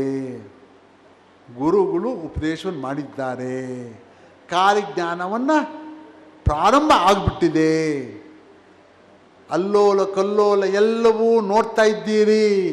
ಇವಾಗಾದರೂ ಎಲ್ಲವನ್ನು ಮರೆತು ಪರಮಾತ್ಮನ ನಂಬಿ ಸಾಕು. ಇದು ಇನ್ನೆಷ್ಟು ಅಂತ ನೀವು ನಿಮ್ಮ ಅಹಂಕಾರದಲ್ಲಿ ಇರೋದಕ್ಕೆ ಇನ್ನೆಷ್ಟು ಅಂತ ನಿಮಗೆ ಆಸೆ, ಎಷ್ಟು ಅಂತ ನಿಮ್ಮ ಅಹಂಕಾರ ಮಿತಿ ಮೀರಿ ಹೋಗಿದೆ. ನಿಮ್ಮ ಆಸೆಗಳು ಸಂಸಾರದ ಆ ಸಾಗರದ ಎಷ್ಟು ದುಃಖ ಇದ್ರೂ ಅದೇ ಬೇಕು ಅದೇ ಬೇಕು ಅಂತ ಮುಳುಗ್ಬಿಟ್ಟಿದ್ದೀರಿ. ಅದೆಲ್ಲ ಬಿಟ್ಟು ಪರಮಾತ್ಮನ ಒಂದು ಅಂಶವನ್ನು ಅವ್ರ ಬಗ್ಗೆ ಚಿಂತನೆ ಮಾಡುವಂಥ ಪುಣ್ಯ ದಿನ ಇವತ್ತೆಲ್ಲ ಬಂದಿದ್ದೀರಿ. ನೀವು ಇದನ್ನು ಸ್ವೀಕಾರ ಮಾಡ್ಕೊಂಡು ತೆಗೆದುಕೊಂಡು ಹೋಗಿ. ಇದಕ್ಕಿನ್ನ ದೊಡ್ಡ ಇದಕ್ಕಿನ್ನ ಪವಿತ್ರವಾದಂಥ ದಿನ ನಿಮಗೆ ಸಿಗೋದಿಲ್ಲ. ಇದಕ್ಕಿನ್ನ ಪವಿತ್ರವಾದಂಥ ದಿನ ಸಿಗೋದಿಲ್ಲ. ಇಬ್ಬರೂ ಬಂದ್ಬಿಟ್ಟಿದ್ದಾರೆ. ನಿಮಗೆ ಉಪದೇಶವನ್ನು ಮಾಡ್ತಾ ಇದ್ದಾರೆ. ಸ್ವೀಕಾರ ಮಾಡ್ರಪ್ಪ, ಸ್ವೀಕಾರ ಮಾಡಿ. ಈ ಒಂದು ಸ್ವೀಕಾರವನ್ನು ಯಾರ್ಯಾರು ಮಾಡ್ತೀರೋ ಶ್ರದ್ಧೆಯಿಂದ ನೀವು ಆಚರಣೆ ಮಾಡಿ, ಸಾಧನೆಯನ್ನು ಮಾಡಿ. ಸುಮ್ಮನೆ ಸ್ವೀಕಾರ ಮಾಡಿಬಿಟ್ಟು ಮನೆಯಲ್ಲಿ ಹೋಗ್ಬಿಟ್ಟು ತಾಮಸ ಗುಣದಲ್ಲಿ ಇರಬೇಡಿ. ಸ್ವಲ್ಪ ಅರ್ಥವನ್ನು ಮಾಡ್ಕೊಳ್ಳಿ. ನಿಮಗೇನಾದರೂ ನೀವು ಇಲ್ಲ ಇವತ್ತಿನಿಂದ ಮನೆಗೆ ಹೋದ ಮೇಲೆ ನೀವು ಏನೇನು ಮಾಡಬೇಕು ಸ್ವಲ್ಪ ನಾನು ಹೇಳ್ತೇನೆ ಕೇಳಿ. 3 ಗುಣಗಳಿದ್ದಾವೆ. ನಮ್ಮ ಒಬ್ಬ ಮನುಷ್ಯ 3 ಗುಣದಲ್ಲಿ ಅವನು ಓಡಾಡ್ತಾ ಇರ್ತಾನೆ. ಒಂದು ತಾಮಸ ಗುಣ, ಒಂದು ರಜಸ್ ಗುಣ, ಒಂದು ಸಾತ್ವಿಕದ ಗುಣ. ತಾಮಸ ಗುಣ ಅಂದರೆ ಅದಕ್ಕೆ ಯಾರಪ್ಪ ತಾಮಸ ಗುಣ ಅಂತಂದರೆ, ಒಂದು ಪ್ರಾಣಿಗೆ ಒಂದು ಲೆಕ್ಕಕ್ಕೆ ಹಾಕ್ತೇನೆ. ಸಿಂಹ ಒಂದು ತಾಮಸ ಗುಣ, ಒಂದು ಹುಲಿ ತಾಮಸ ಗುಣ, ರಜಸ್ ಗುಣ ಆನೆ, ಹಸು ಸತ್ವಗುಣ. ನೀವು ಯಾವ ಗುಣದಲ್ಲಿ ಇರಬೇಕು, ನೀವು ಬರೇ ಮಾಂಸವನ್ನು ಸರಾಯಿನ ಕುಡಿದು ತಿಂದು ತೇಗಿ ಆತಲ್ಲಿದ್ದರೆ ನಿಮಗೇನ ಪರಮಾತ್ಮ ಬರ್ತಾನೋ? ಸ್ವಲ್ಪ ಹೇಳಿಪ್ಪ, ಸ್ವಲ್ಪ ಹೇಳಿ. ಇವತ್ತು ತೀರ್ಮಾನ ಮಾಡಿ, ಸಾಕಿದು ತಿಂದಿದ್ದು ತೇಗಿದ್ದು ಆಯ್ತಲ್ಲಪ್ಪ, ಎಷ್ಟು ಅಂತ ತೇಗ್ತೀರ? ಇನ್ನು ಇವತ್ತು ಪ್ರಾರಂಭ ಮಾಡಿ. ನಿಮಗೆ ನಾಳೆ ಇರ್ತೀಯೋ ಇಲ್ವೋ ನಿನಗೇನು ಗೊತ್ತು? ನಿನಗೆ ಇವತ್ತು ಪ್ರಾರಂಭ ಮಾಡು. ಅದೆಲ್ಲ ಬಿಟ್ಟು ಸತ್ತು ಗುಣಕ್ಕೆ ಬಂದು ಹಸುವನ್ನು ನೋಡ್ತಾ ಇರು. ಹಸುವಿನ ಲಕ್ಷಣಗಳು ನೋಡು. ಅದೇ ಸತ್ತು ಗುಣ. ಯಾರಿಗಾದ್ರೂ ಭೇದವನ್ನು ಮಾಡಿದೀಯಾ? ಹಸು ಎಲ್ಲವನ್ನೂ ತ್ಯಾಗವನ್ನು ಮಾಡಿದೆ. ನೀನು ಉಳಿದಿರೋದು ಹಸುವಿಂದನೇ. ಆ ಹಸುವಿಂದ ನೀನು ಅಷ್ಟೆಲ್ಲ ನೀನು ಕೊಡ್ತಾ ಇದೆಯಲ್ಲ, ನೀನು ಅದರ ಬಗ್ಗೆ ಚಿಂತನೆ ಮಾಡಿದೆಯೋ? ನೀನು ಚಿಂತನೆ ಮಾಡದೇ ಇದ್ದರೆ ನೀನು ಮಾಡಿರೋದೇನು? ಒಂದು ದಿನ ನೀನು ಚಿಂತನೆ ಮಾಡಿದೆಯೋ? ಇಲ್ಲ ಅದು ನಾನು ಏನು ಮಾಡಬೇಕು ಇವಾಗ? ನೀನು ಚಿಂತನೆ ಮಾಡಪ್ಪ. ಹಸುವೇ ಸತ್ತು ಗುಣ. ಆ ಗುಣಗಳನ್ನ ನಾನು ಸ್ವೀಕಾರ ಮಾಡ್ತಾ ಇದ್ದೇನೆ, ನಾನು ಅದನ್ನು ಆಚರಣೆ ಮಾಡ್ತೇನೆ ಅಂತ ಮಾನಸಿಕವಾಗಿ ಗುರುಗಳ ಪಾದದಲ್ಲಿ ಮನಸ್ಸಿಟ್ಟು ನೀನು ಪ್ರಮಾಣ ಮಾಡಿಬಿಡು. ಹೋಗು, ನಾಳೆಯಿಂದ ನಿನ್ನ ಜೀವನ ಬೇರೆ ಆಗ್ತದೆ, ಹೋಗು ಅಂತ. ರಜಸ್ಗುಣದಲ್ಲಿ ಆ ಅಹಂಕಾರ, ಇದು ನೀವು ಆನೆ, ನಿಮ್ಗೆ ಗೊತ್ತಿದೆ ಎಂಥ ಅಹಂಕಾರ ಒಂದು ಆನೆಯ ಇದು ಎಷ್ಟಿರ್ತದೆ ಅಂತ ಅಹಂಕಾರದಲ್ಲಿ ನೀವು ಓಡಾಡ್ತಾ ಇದ್ದರೆ ನಿಮ್ಗೆ ಏನಪ್ಪ ಆಗ್ತದೆ? ಇದೆಲ್ಲನೂ ಕೂಡ ನೀವು ಅರ್ಥವನ್ನು ಮಾಡಿಕೊಂಡು ನೀವು ಯಾವಾಗ ಸತ್ವಗುಣದಲ್ಲಿ ನೀವು ಬರ್ತೀರೋ ಅಲ್ಲಿವರೆಗೂ ನಿಮಗೆ ಆ ದಾರಿ ಸಿಗೋದಿಲ್ಲ. ಕರ್ಮಗಳ ನಾಶವನ್ನು ಮಾಡೋದಕ್ಕೆ ದಾರಿ ಸಿಗೋದಿಲ್ಲ. ಮೋಕ್ಷ ಒಂದು ಕಡೆ ಇಲ್ಲಿ, ಮೋಕ್ಷ ಸತ್ವಗುಣದಲ್ಲಿ ಬರೋದಿಲ್ಲ. ಈ ಮೂರು ಗುಣ ಬಿಟ್ಟರೆ ಯಾವಾಗ ಗುರು ಪಾದದಲ್ಲಿ ಸೇರ್ತೀಯೋ ಆವತ್ತು ನಿನಗೆ ಮೋಕ್ಷ ಸಿಗ್ತದೆ. ಅಲ್ಲಿವರೆಗೂ ನೀನು ಸಿಗೋದಿಲ್ಲ. ಸತ್ವಗುಣದಲ್ಲಿ ಹೋಗಿ ನೀನು ತಿರ್ಗಾ ತಾಮಸ ಗುಣದಲ್ಲಿ ಹೋಗ್ಬೋದು, ತಾಮಸ ಗುಣದಿಂದ ಸತ್ವಗುಣಕ್ಕೆ ಬರ್ಬೋದು. ಇವೆಲ್ಲ ಈ ಮೂರು ಬಿಟ್ಟಾಗ ಮಾತ್ರ ನಿನಗೆ ಮೋಕ್ಷದ ದಾರಿ. ನೀನು ಗುರು ಪಾದವನ್ನು ಇವತ್ತು ಸ್ವೀಕಾರ ಮಾಡು. ಅವರಿಗೆ ನಿನ್ನ ಆತ್ಮದಿಂದ ನೀನು ಮನಸ್ಸಿಂದ ಹೇಳು, ಅಪ್ಪ ನಿನ್ನ ಪಾದದಲ್ಲಿ ನಾನು ಪ್ರತಿಜ್ಞೆ ಮಾಡ್ತಾ ಇದ್ದೇನೆ, ನಾನು ಇವತ್ತಿನಿಂದ ಈ ಒಂದು ತಾಮಸ ಗುಣ ಮತ್ತು ರಜಸ್ ಗುಣ ಬಿಟ್ಟು ಸತ್ವಗುಣದಲ್ಲಿ ನಾನು ಬರ್ತಾ ಇದ್ದೇನೆ, ನನಗೆ ಅನುಗ್ರಹಿಸು, ನಾನು ಸಹಾಯವನ್ನು ಮಾಡು, ನನಗೆ ಕಾಪಾಡು ಅಂತ ಕೇಳ್ಕೋ. ಇವತ್ತಿನಿಂದನೇ ಪ್ರಾರಂಭ ಮಾಡು. ಅಂಥ ಕಾಲ ಇನ್ನು ಮಿಂಚು ಹೋಗ್ತಾ ಇದೆ. ಪ್ರಕೃತಿ ಉದ್ರೇಕ ಆಗ್ತಾ ಇದೆ. ಇಡೀ ಪ್ರಪಂಚದಲ್ಲಿ ನೀವೆಲ್ಲ ನೋಡ್ತಾ ಇದ್ದೀರಿ, ನೀವು ಇಲ್ಲೂ ನೋಡ್ತಾ ಇದ್ದೀರಿ.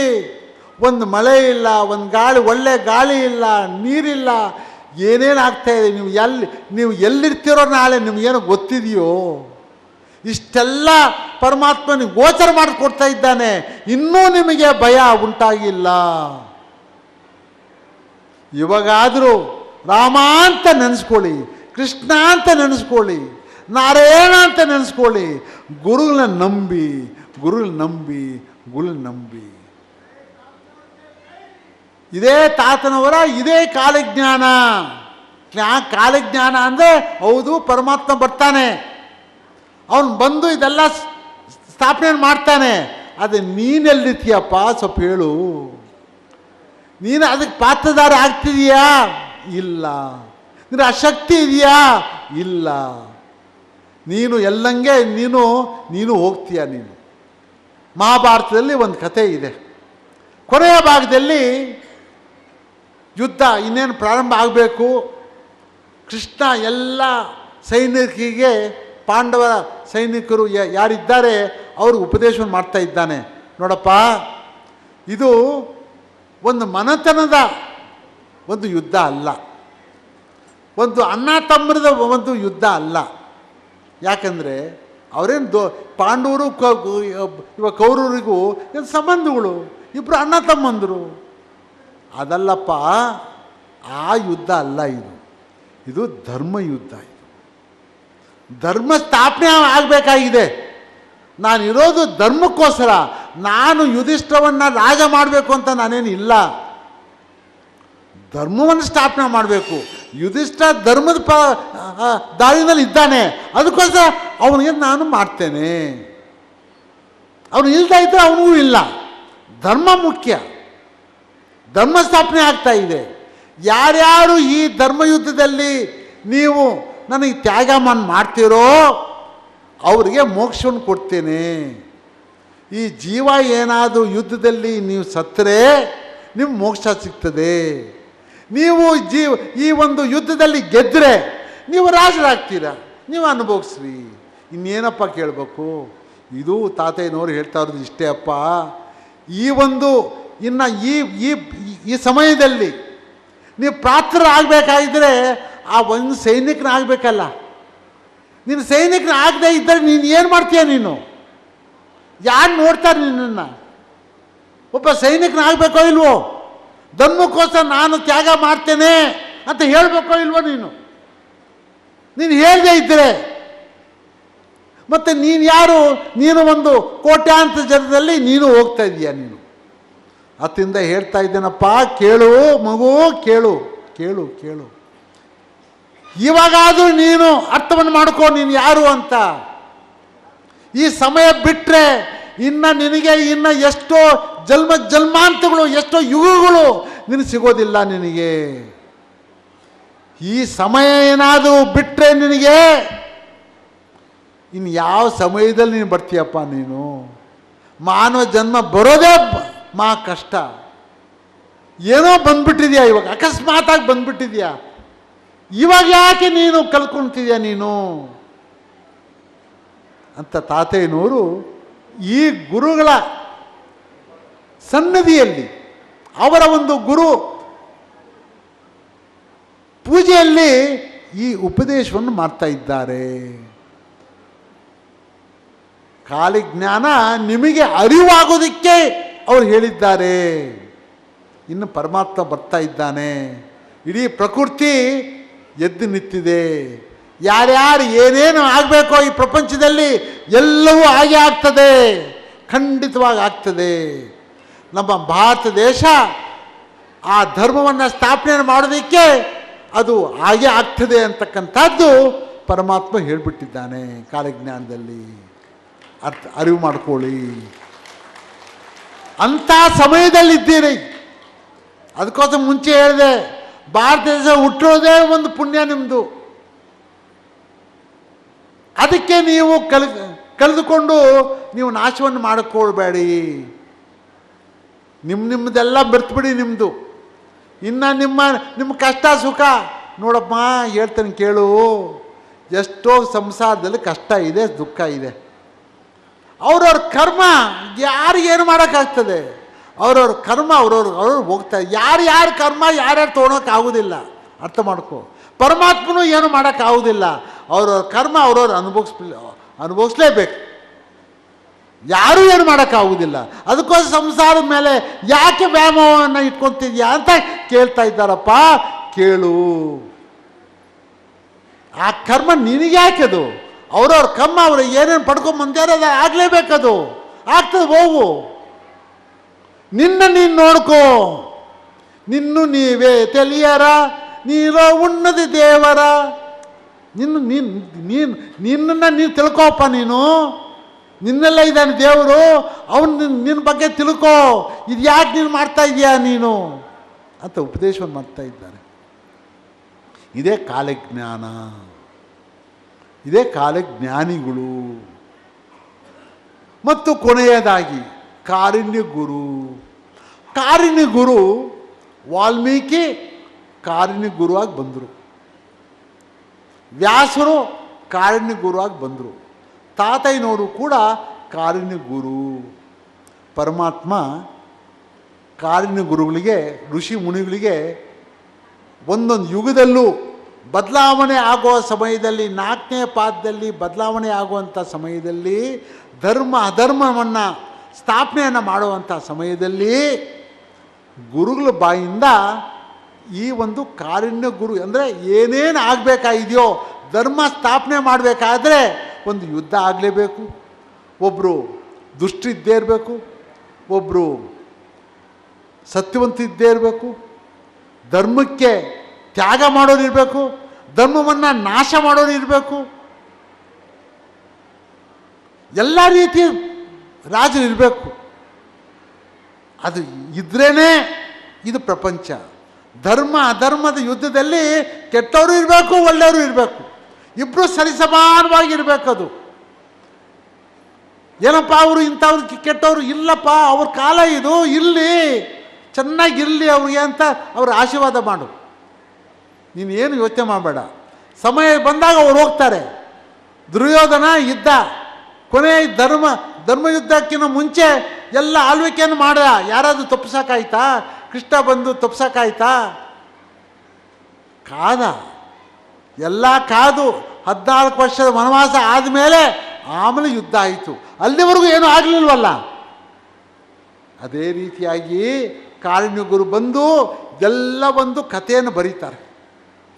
ಯಾವ ರೀತಿಯಾಗಿ ಪರಮಾತ್ಮ ಬರ್ತಾನೆ, ಎಲ್ಲೆಲ್ಲಿ ಬರ್ತಾನೆ, ಯಾವ್ಯಾವ ದೇಶದಲ್ಲಿ ಯಾರ್ಯಾರು ಭಕ್ತರು ಹುಟ್ಟಬೇಕು, ಏನೇನು ಮಾಡಬೇಕು, ಅವ್ರ ಕರ್ತವ್ಯ ಹೆಂಗಿರಬೇಕು, ಯಾರು ರಾಜರಾಗಿರಬೇಕು, ಯಾರು ಸೈನಿಕರಾಗಿರಬೇಕು, ಯಾರು ಜ್ಞಾನಿಗರಾಗಿರಬೇಕು, ಯಾರು ಇವೆಲ್ಲವನ್ನು ಎಲ್ಲ ಸೃಷ್ಟಿಯನ್ನು ಮಾಡಿ ಆ ಯುದ್ಧಕ್ಕೆ ತಯಾರನ್ನು ಮಾಡುವಂಥವನೇ ಕಾರುಣ್ಯ ಗುರು. ತಾತಯ್ಯನವರು ಕಾರುಣ್ಯ ಗುರು. ಈ ಒಂದು ಕಲಿಯುಗದಲ್ಲಿ ಅವರೇ ಕಾರುಣ್ಯ ಗುರು ಅಂತ ಹೇಳ್ತಾ ಇದ್ದಾರೆ. ಅವರೇ ಹೇಳಿದ್ದಾರೆ ಕಾರುಣ್ಯ ಗುರು ಅಂತ ಏನು ಅಂತ ಅವರೇ ಸ್ಪಷ್ಟವಾಗಿ ಹೇಳ್ಬಿಟ್ಟಿದ್ದಾರೆ.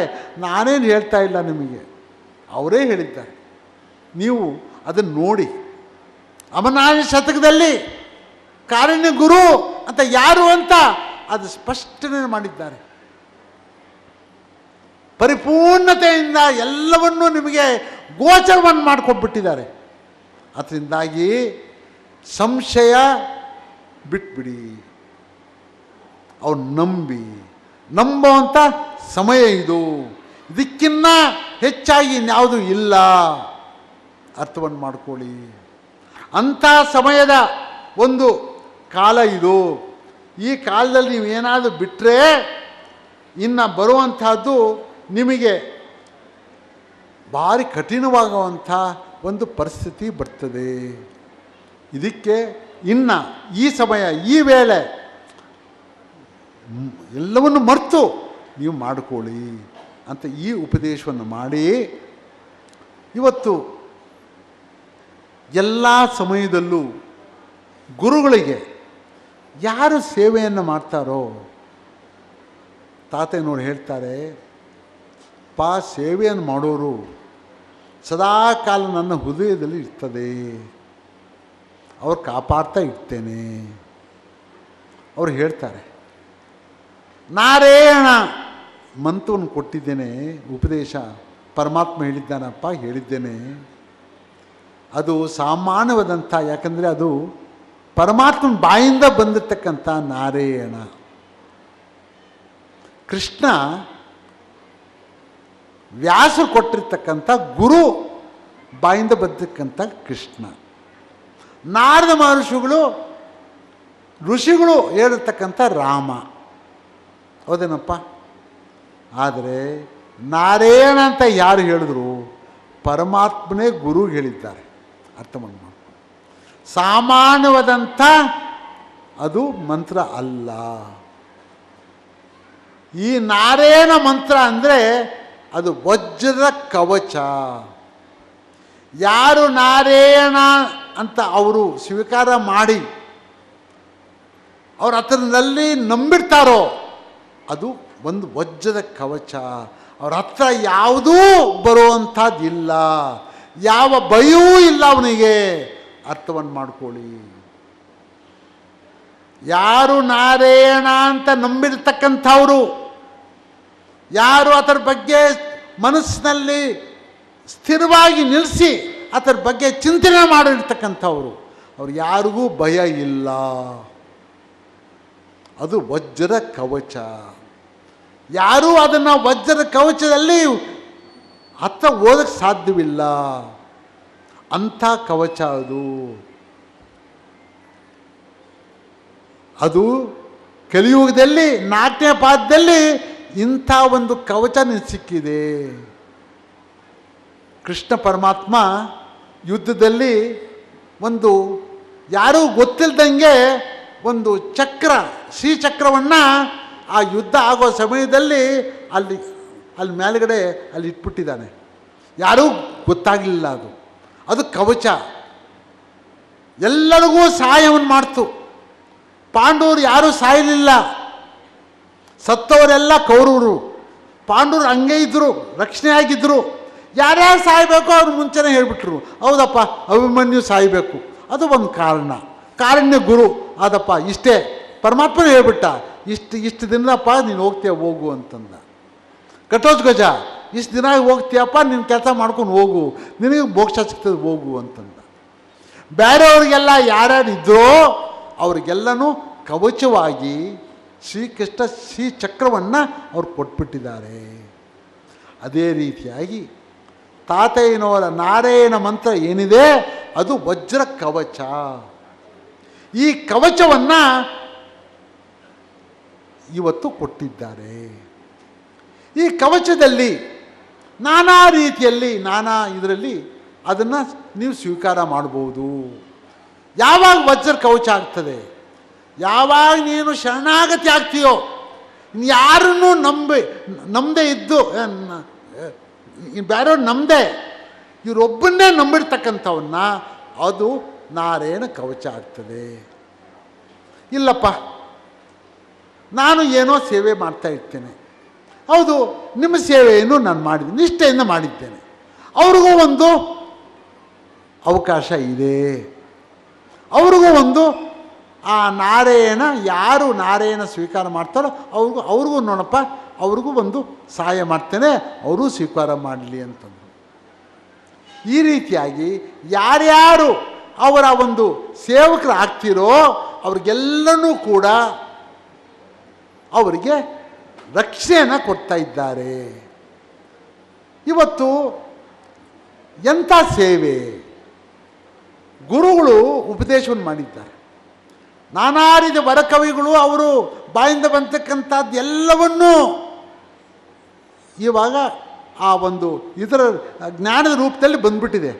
ಅದನ್ನು ವಿವರವಾಗಿ ಎಲ್ಲರಿಗೂ ನಿಮಗೆ ತಿಳಿಸ್ಬೇಕಾಗಿದ್ದರೆ ಯಾರು ವಿವರವಾಗಿ ಅದನ್ನು ಬಿಡಿಸಿ ಹೇಳೋದಕ್ಕೆ ಸಾಧ್ಯವಾಗ್ತದೋ, ನಿಮ್ಮ ಮನಸ್ಸಿನಲ್ಲಿ ಹೋಗೋದಕ್ಕೆ ಸಾಧ್ಯವಾಗ್ತದೋ ಅವರೆಲ್ಲ ಸೇವಾ ಕರ್ತರು. ಅವ್ರು ಕರ್ತರು ಯಾರಿಗೆ? ಗುರುಗಳಿಗೆ ಕರ್ತರು. ಯಾಕಂದರೆ ಅವರು ಸೇವೆಯನ್ನು ಮಾಡಿದ್ದಾರೆ. ಕೈಪು ಲಕ್ಷ್ಮೀ ನರಸಿಂಹಶಾಸ್ತ್ರಿಗಳು ತಾಳೆಗರಿಯಿಂದ ಎಲ್ಲವನ್ನೂ ತೆಗೆದುಕೊಂಡು ನಮಗೆಲ್ಲರೂ ಕೂಡ 25 ವರ್ಷ 30 ವರ್ಷದಲ್ಲಿ ಎಲ್ಲರಿಗೂ ದಾರಿಯನ್ನು ಮಾಡಿಬಿಟ್ಟಿದ್ದಾರೆ. ಅದು ಹೋದ 3 ತಿಂಗಳ ಹಿಂದೆ ಅವರಿಗೆ ನಾರಾಯಣ ಪ್ರಶಸ್ತಿಯನ್ನು ಕೊಟ್ಟಿದ್ದೇವೆ. ಯಾಕಂದರೆ ಸಾವಿರಾರು ಲಕ್ಷಾಂತರ ಜನಕ್ಕೆ ಆ ಒಂದು ಸಾಹಿತ್ಯ ಸಿಕ್ಕಿ ಅವರು ಅದರಲ್ಲಿ ಭಕ್ತಿಯಿಂದ ಯಾರು ಓದಿದ್ದಾರೋ ಅವ್ರಿಗೆಲ್ಲನೂ ತಾಮಸ ಗುಣದಿಂದ ಸತ್ತು ಗುಣವಾಗಿ ಅವರು ಸಾಧನೆ ಮಾಡೋದಕ್ಕೆ ಅವ್ರು ಹೋಗ್ತಾ ಇದ್ದಾರೆ. ಅವರೂ ಒಂದು ಪಾತ್ರ ಇದೆ, ಅವ್ರಿಗೂ ಈ ನಾರಾಯಣ ಪ್ರಸಿದ್ಧಿ ಸಿಗಬೇಕು ಅಂತ ಇದ್ದರು.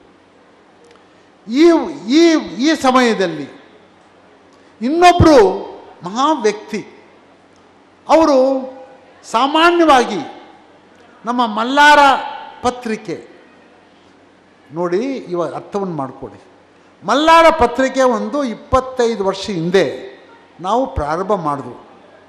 ಅದು ಏನು ಮಲ್ಲಾರ ಪತ್ರಿಕೆ? ತಾತಯ್ಯನವರ ಸಿದ್ಧಾಂತವನ್ನು ಎಲ್ಲವರಿಗೂ ನಾವು ಮುಟ್ಟಿಸಬೇಕು. ಏನು ಸಿದ್ಧಾಂತ ಇವತ್ತು ತಿಳ್ಕೊಳ್ಳಿ. ಸಿದ್ಧಾಂತ, ತಾತಯ್ಯನವರ ಸಿದ್ಧಾಂತ ಏನಪ್ಪ ಅಂದರೆ ಮನಸ್ಸಿನಲ್ಲಿ ಮುಖ್ಯವಾಗಿ ಕುಲ ಮತ್ತು ಆಚಾರ ಅಭಿಮಾನಿಯಾಗಿ ಇದು ಇರ್ತದಪ್ಪ, ಕೆಟ್ಟದಿರ್ತದೆ, ಒಳ್ಳೆಯದಲ್ಲ, ಅದು ಒಳ್ಳೆಯ ಅಭಿಮಾನ ಅಲ್ಲ, ದುರ್ಭಾಭಿಮಾನಿ, ಕೆಟ್ಟದ್ದು. ಕುಲ ಮತ್ತು ಆಚಾರ ಅದನ್ನು ಭೇದ ಮಾಡುವಂಥದ್ದು. ಆದ್ದರಿಂದ ಅದು ಹೋಗಬೇಕು, ಅದು ಸಾಧನೆ ಮಾಡಬೇಕು. ಯಾವ ರೀತಿ ಸಾಧನೆ ಮಾಡ್ಬೋದು? ನೀವು ಅದನ್ನು ಸಾಧನೆ ಮಾಡಬೇಕಾದ್ರೆ ಮುಖ್ಯವಾಗಿ ಆಚಾರವನ್ನು ಮತ್ತು ಕುಲವನ್ನು ಬಿಟ್ಟು ಸಮಭಾವನೆಯಿಂದ ಯಾರು ನೋಡ್ತಾರೋ, ಸಾಮರಸ್ಯದಿಂದ ಯಾರು ನೋಡ್ತಾರೋ ಅವರಿಗೆ ನೋಡಪ್ಪ ಕುಲ ಮತ್ತು ಆಚಾರ ಹೋಗಿ ನಿಮಗೆ ಮೋಕ್ಷ ಸಿಗ್ತದೆ ಅಂತ, ಭೇದ ಹೋಗಿ ನೀವು ಮೋಕ್ಷ ಸಿಗ್ತದೆ. ಇದೇ ಒಂದು ಇವಾಗ ಉಪದೇಶ ತತ್ವ ಅಂದ್ಬಿಟ್ಟು. ಇಂಥ ಒಂದು ಮುಖ್ಯವಾದಂಥ ಕಲಿಯುಗದ ತತ್ವ ನಮ್ಮಲ್ಲಿ ಎಲ್ಲ ನೋಡಿ ಅರ್ಥವನ್ನು ಮಾಡ್ಕೊಳ್ಳಿ. ನಾವೆಲ್ಲ ಭೇದದಲ್ಲೇ ಇದ್ದೇವೆ. ಒಬ್ಬರು ಹೇಳಿಬಿಡಿ, ಭೇದ ಇಲ್ಲದೆ ಇರ್ತಕ್ಕಂಥ ಒಂದು ಮನೆ ಸ್ವಲ್ಪ ಹೇಳಿ ತೋರಿಸ್ಬಿಡಿ. 6 ಮತಗಳಿದ್ದಾವೆ ನಮ್ಮಲ್ಲಿ, ನಾವೆಲ್ಲರೂ ಆ ಮತಕ್ಕೆ ಸೇರಿದ್ದೇವೆ. ವೈಷ್ಣವ ಮತ ಇರ್ಬೋದು, ಶೈವ ಮತ ಇರ್ಬೋದು, ಶಾಕ್ತ ಮತ ಇರ್ಬೋದು, ಏನು ಕಾಪಾಲಿಕ ಮತ ಇರ್ಬೋದು, ಯಾವ್ಯಾವುದು 6 ಮತ ಇದ್ದಾವೆ. ಎಲ್ಲ ಮತಗಳು ಭೇದನೇ. ಈ 6 ಮತ ಮೀರಿ ಹೋಗಿರ್ತಕ್ಕಂಥ ಯೋಗಿ ಮತ ಅದೇ ಮಹಾಶ್ರೇಷ್ಠ ಅಂದರು ತಾತಯ್ಯನವರು. ನಾವೆಲ್ಲರೂ ಇರೋದು ಭೇದವನ್ನು ಇರುವಂತಾರೆ. ನಮಗೇನಾದರೂ ಮುಕ್ತಿ ಸಿಗ್ತದೇನಪ್ಪ? ನೀನು ಹೇಳಪ್ಪ. ನಾವು ಧರ್ಮನೂ ಭೇದ ಮಾಡ್ತಾ ಇದ್ದೇವೆ. ಒಬ್ಬನು ಅವನು ಶೈವ ಅಂತ ನಾನು ವೈಷ್ಣವ ಅಂತೇವೆ, ಶಾಕ್ತ ಅಂದರೆ ಇದು ಅಂತೇವೆ. ಎಷ್ಟು ಭೇದವನ್ನು ಮಾಡ್ತಾ ಇದ್ದೇವೆ. ಒಬ್ಬರು ಹೇಳ್ಬಿಡಿ ನೀವು. ಎಲ್ಲರೂ ಒಂದೇ, ಒಬ್ಬನೇ ಪರಮಾತ್ಮ ಅಂತ ಹೇಳೋರು ಯಾರೋ ಒಬ್ಬರು ನಂಬಿದಾರೋ? ಎಲ್ಲ ಆಚಾರ ಬೇಕಾಗಿದೆ, ನಿಮ್ಮ ಭೇದ ಬೇಕಾಗಿದೆ, ಅದೇ ಒಂದು ದೊಡ್ಡದಂತ ನೀವು ಹೋಗ್ತಾ ಇದ್ದೀರಿ. ಯಾರಾದರೂ ಒಬ್ಬರು ಹೇಳ್ತಾ ಇದ್ದಾರೋ ಈ ಭೇದ ಬೇಡಪ್ಪ, ಈ ಭೇದವನ್ನು ತೆಗೆದುಹಾಕು, ಮೋಕ್ಷದ ದಾರಿ ಇದೆ ಅಂತ ಹೇಳೋರು ಯಾರಿದ್ದಾರೆ ಇವತ್ತಿನ ದಿವಸ? ಯಾರೂ ಇಲ್ಲ. ಅದನ್ನು ಪ್ರಚಾರ ಮಾಡಬೇಕಾಗಿದ್ರೆ ಈ 6 ಮತಕ್ಕೆ ಭೇದ ಯಾವುದೂ ಇಲ್ಲ. ಇದೆಲ್ಲವೂ ಒಂದೇ.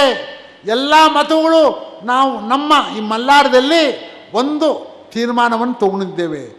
ಎಲ್ಲ ಮತನೂ ಒಂದೇ. ಯಾವ ಮತದಲ್ಲಿ ಒಂದೊಂದು ಮುಖ್ಯ ಇದೆಯೋ ಅದನ್ನು ತೊಗೊಂಡು ನೀವು ಸ್ವೀಕಾರ ಮಾಡ್ಬೋದು. ಎಲ್ಲ ಮತಗಳು ಒಂದೇ. ಎಲ್ಲ ಮತದಲ್ಲಿ ಪರಮಾತ್ಮ ಇದ್ದಾನೆ.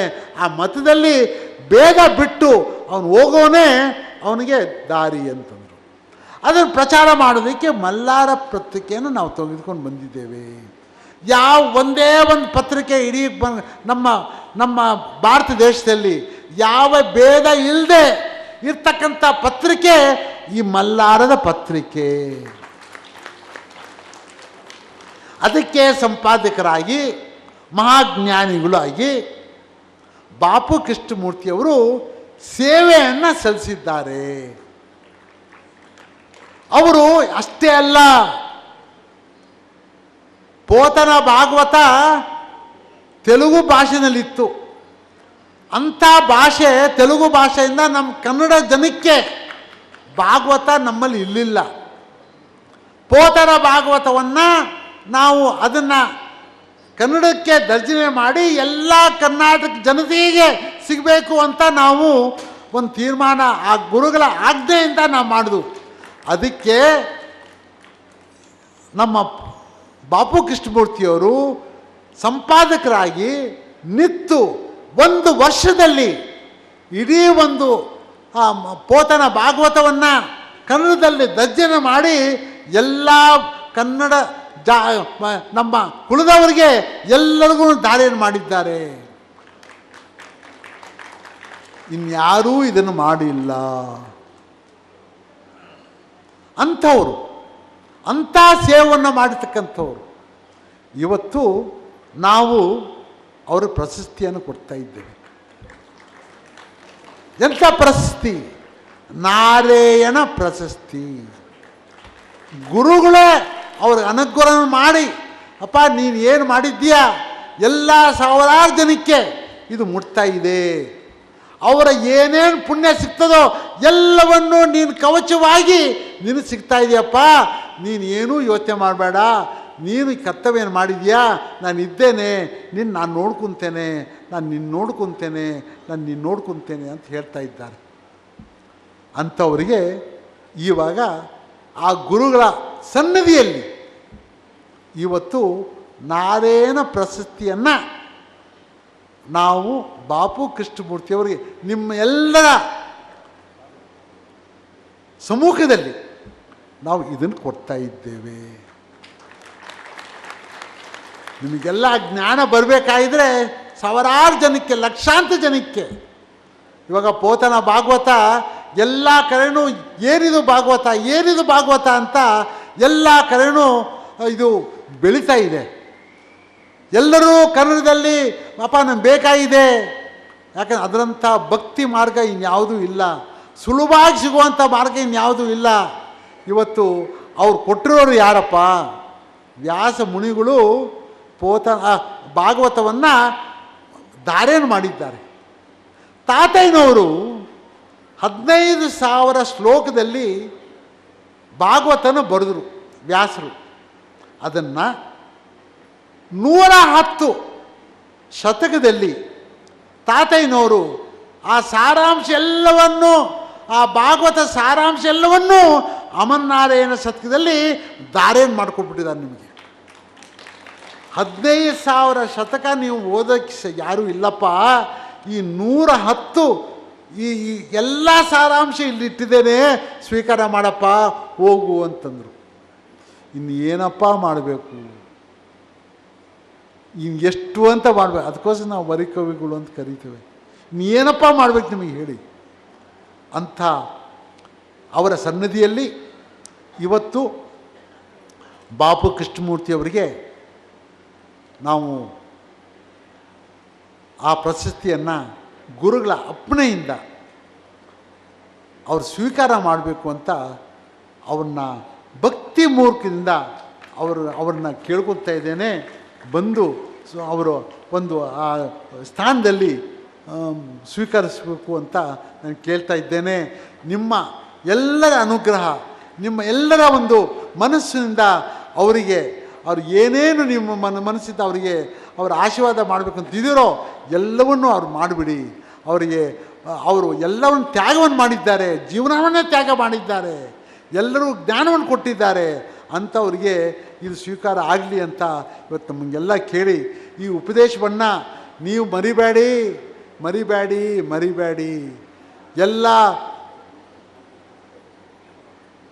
ತಾಮಸ ಗುಣವನ್ನು ಬಿಟ್ಟು, ರಸಸ್ ಗುಣವನ್ನು ಬಿಟ್ಟು ನೀವು ಸತ್ವಗುಣದಲ್ಲಿ ನೀವು ಇವತ್ತಿಂದ ಪ್ರಾರಂಭ ಮಾಡಿ. ನಿಮಗೆಲ್ಲರೂ ಒಳ್ಳೆಯದಾಗ್ತದೆ, ಒಳ್ಳೆ ದಾರಿ ಸಿಗ್ತದೆ. ಇವತ್ತಿನಿಂದ ನಿಮ್ಮ ಬದಲಾವಣೆ ಆಗ್ತೀರಾ.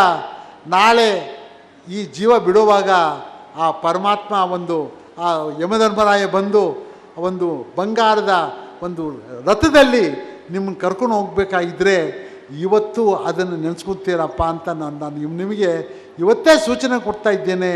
ತಿಳ್ಕೊಳ್ಳಿ, ಅದರ ಮಹತ್ವ ಎಷ್ಟಿದೆ ಅಂತ ನೀವು ಅರಿವು ಮಾಡಿಕೊಳ್ಳಿ ಅಂತಕ್ಕಂಥ ಹೇಳಿ ನಾನು ಗುರುಗಳ ಪಾದದಲ್ಲಿ ಮಾನಸಿಕವಾಗಿ ಅವ್ರ ಪೂಜೆಯನ್ನು ಮಾಡಿ ನಾನು ಸಂಪೂರ್ಣವಾಗಿ ಅವ್ರಿಗೆ ಅರ್ಪಿಸ್ತಾ ಇದ್ದೇನೆ. ನೀಪಾದ ಪದ್ಮ ಆರಾಧನ ಚೇಜಲಂಚಿ ಪುಷ್ಪವನ ಅಂತರಮನ ಕರ್ವೀರ ಕಾಂಚಾಲ ದಾಸಾಲ ದವನಂ ಜಾಜಿ ವೀರ್ಜಾಜಿ ಮೆಲ್ಲುಲು ಪೊನ್ನ ಪೊಗಡ ಶಾಮಂತಿ ಕುಂಕುಮ ಕುರುವೇಲು ಸಂಪಂಗಿ ತುಳಸಿ ಮಾಲಕಲ್ ಸಮರ್ಪಯಾಮಿ. ಗಂಧ ಕಸ್ತೂರಿ ಪುನುಗು ಜವ್ವಾಜಿ ಗೋರೋಜನ ಬಾದಿಗಾಗಲ ಪರಿಮಳ ದ್ರವ್ಯಂ ಅಂಗಲೇಪಂ ಸಮರ್ಪಯಾಮಿ. ಧೂಪ ದೀಪ ನೈವೇದ್ಯಂ ಸಮರ್ಪಯಾಮಿ. ಆತ್ಮ ಸದ್ಗುರುಭ್ಯೋ ನಮಃ. ಹೈಗ್ರೀವಾಯ ನಮಃ. ಆದಿಕೇಶವಾಯ ನಮಃ. ಓಂ ಶಾಂತಿ ಶಾಂತಿ ಶಾಂತಿ.